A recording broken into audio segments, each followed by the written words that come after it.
বলেছিলাম না, পরের গল্পটা আরও ভয়ানক হতে চলেছে। বনভূমির ধুলো ওড়ে, কিন্তু রক্তের দাগ মোছে না। জনৈক বেঁচে আছে, কিন্তু প্রশ্ন হলো আর কতদিন।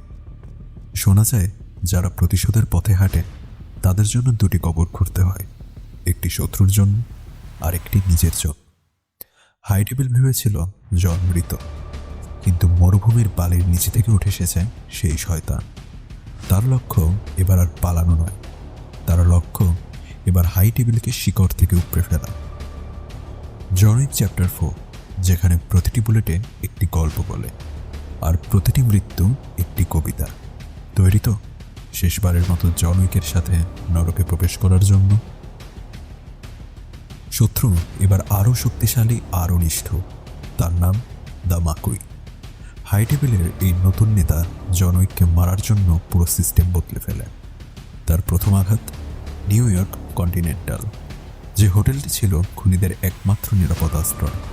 চোখের পলকে মাকুই সেটাকে ধূলিসাৎ করে দেয়। কিন্তু সবথেকে বড় আঘাত আসে তখন যখন সে হোটেলের কনসিয়ার্জ এবং জনের বিশ্বস্ত বন্ধু চ্যারনকে নির্মমভাবে হত্যা করে। উইনস্টন অসহায়, জনৈক ক্ষিপ্ত। চ্যারনের মৃত্যু জনৈকের ভেতরের অবশিষ্ট মানুষটিকে মেরে ফেলে। এখন যেটা বাকি আছে সেটা শুধুই এক ধ্বংসস্তূপ। জন এখন আর নিজে থেকে বাঁচাতে চায় না, সে শুধু মাকুয়ের মাথার খুলি দেখতে চায়। জন আশ্রয় নেয় জাপানের ওসাকা কন্টিনেন্টালে, কিন্তু মৃত্যু সেখানেও পৌঁছে যায়। মাকুই ভাড়া করে এক নতুন শিকারী, তার নাম কেইন। সবচেয়ে ভয়ের ব্যাপার কি জানেন? কেইন অন্ধ, সে চোখে দেখে না, কিন্তু সে বাতাসের শব্দ শুনে, নিঃশ্বাসের শব্দ শুনে নিখুঁত নিশানায় গুলি চালাতে পারে। চিন্তা করুন, অন্ধকার ঘরে আপনি লুকিয়ে আছেন, আর দরজায় দাঁড়িয়ে আছে এমন এক খুনি যে আপনার হৃদস্পন্দন শুনতে পাচ্ছে। ওসাকা হোটেলে শুরু হয় এক রক্তক্ষয়ী যুদ্ধ। তলোয়ার বনাম পিস্তল, তীর বনাম বুলেট। জন তার পুরনো বন্ধু কোজির সাহায্য পায়, কিন্তু কেইনের সামনে কেউ টিকতে পারে না। কোজির মৃত্যু হয় কেইনের হাতে। জন আবার একা, পেছনে পড়ে থাকে লাশের পাহাড়। হাই টেবিলের নিয়ম অনুযায়ী মাকুইকে ডুয়েল বা দ্বন্দ্বযুদ্ধে চ্যালেঞ্জ করতে হলে জনকে একটি ক্রাইম ফ্যামিলির সদস্য হতে হবে। জন যায় বার্লিনে। সেখানে তার দেখা হয় কিলা নামের এক দানবীয় মানুষের সাথে। সোনার দাঁত, বিশাল শরীর আর অদ্ভুত হাসি। কিলা চরিত্রটি যতটা হাস্যকর তার চেয়েও বেশি ক্রিপি। সে তাসের মাধ্যমে ঠিক করে কে বাঁচবে আর কে মরবে। শুরু হয় নাইট ক্লাবের সেই আইকনিক ফাইট। শত শত মানুষ নাচছে, গানের বিট বাজছে, আর তার মাঝে জনৈক নিঃশব্দে মানুষ মারছে। কেউ টেরও পাচ্ছে না, তাদের পাশেই মৃত্যু নেচে বেড়াচ্ছে। জনৈক প্রমাণ করে শরীর যতই বিশাল হোক, পেন্সিল বা তাস জনৈকের হাতে সবই মরণাস্ত্র।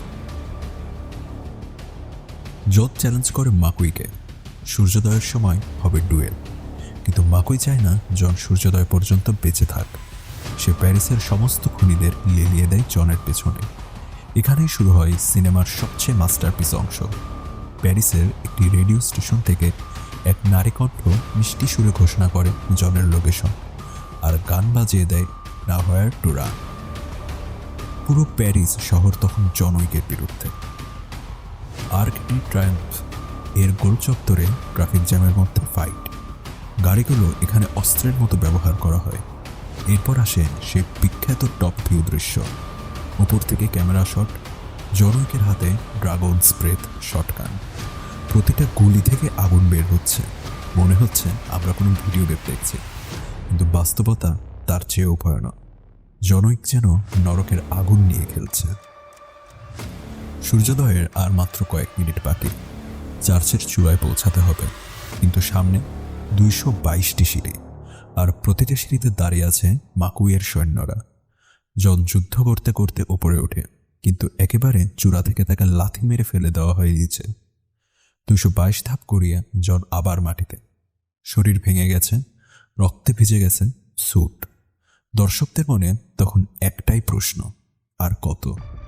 একটা মানুষ আর কত সহ্য করতে পারে? আর তখনই ঘটে মিরাক্কেল।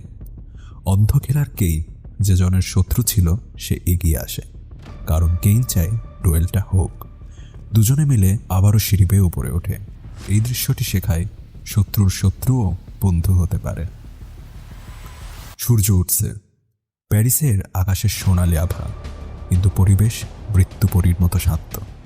30 কদম দূর থেকে জন এবং কেইন একে অপরকে গুলি করবে। প্রথম রাউন্ড কেউ মরে না, দ্বিতীয় রাউন্ড দুজনেই আহত, তৃতীয় রাউন্ড কেইন গুলি করে, জন মাটিতে লুটিয়ে পড়ে। মাকুই খুশিতে আত্মহারা হয়ে জনের কাছে আসে ফাইনাল গুলিটি করার জন্য। সে ভুলে গিয়েছিল জনৈক তার শেষ গুলিটি খরচ করেনি। জন ধীরে ধীরে মাথা তুলে মাকুয়ের চোখের দিকে তাকায় এবং বুম, মাকুয়ের কপালে নিখুঁত হেডশট। খেলা শেষ।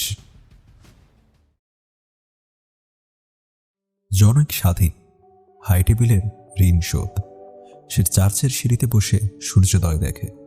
তার মুখে ফুটে ওঠে এক প্রশান্তির হাসি। সে বিড়বিড় করে বলে, হেলেন, আমি আসছি। পরের দৃশ্যে আমরা দেখি দুটি কবর, একটি হেলেনের আর অন্যটি জনউইকের। উইনস্টন সেখানে দাঁড়িয়ে, কিন্তু জনউইক কি সত্যিই মারা গেছেন, নাকি জনউইক নামটিকে কবর দিয়ে জার্দানি জনভিনিচ হিসেবে নতুন জীবন শুরু করেছে?